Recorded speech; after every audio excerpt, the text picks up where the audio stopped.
বাংলাদেশের মাটিতে একটা গাছে এত পরিমাণ আঙ্গুর আমার মনে হয় আপনারা দেখেছেন কিনা এর আগে আমার জানা নাই। আঙ্গুরটায় হাত দিলে বোঝা যাবে যে এটা পাকছে। আর একটা হচ্ছে কালার, যে কালারটা আমাদের কাজ করতে করতে দেখলে আমাদের অভ্যাস হয়ে গেছে। এই দেখেন দুইটার দুই রকম ডিস্টেন্স আছে, এটা এখনো কাঁচা আছে আর এটা পাকা।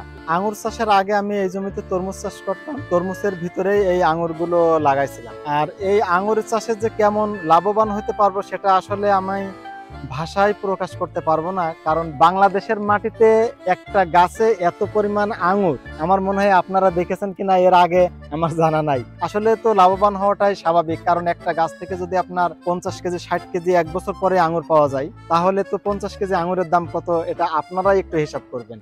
2 থেকে 3 বছর পরে যে এক একটা গাছ থেকে 2 থেকে 2.5 মণ 3 মণ পর্যন্ত ফল পাওয়া যাবে। তাই 1 বিঘা জমিতে মনে করেন 120 থেকে 140 পিস চারা রোপণ করা যায়। তাহলে যদি আপনার এক গাছ থেকে যদি আপনার 2 মণ ফল পাওয়া যায়, তাহলে 140টা গাছ থেকে কত মণ ফল আসে। একবার যদি কেউ আঙ্গুর গাছ রোপণ করে তাহলে মোটামুটি আশা করতেছি 30 থেকে 35 বছর অথবা 40 বছর পর্যন্ত ফল পাওয়া সম্ভব। স্বাভাবিকভাবে তো ধান চাষের চাইতে বা অন্যান্য আনুষঙ্গিক যে চাষগুলো আছে তার থেকে অনেক গুণ ভালো। আর সেই সাথে আরো একটা কথা, যে আঙ্গুর খায় না, আঙ্গুর পছন্দ করে না, আমাদের বাংলাদেশের এমন কোন মানুষ আছে কিনা আজ পর্যন্ত আমার কানে আমি শুনি নাই।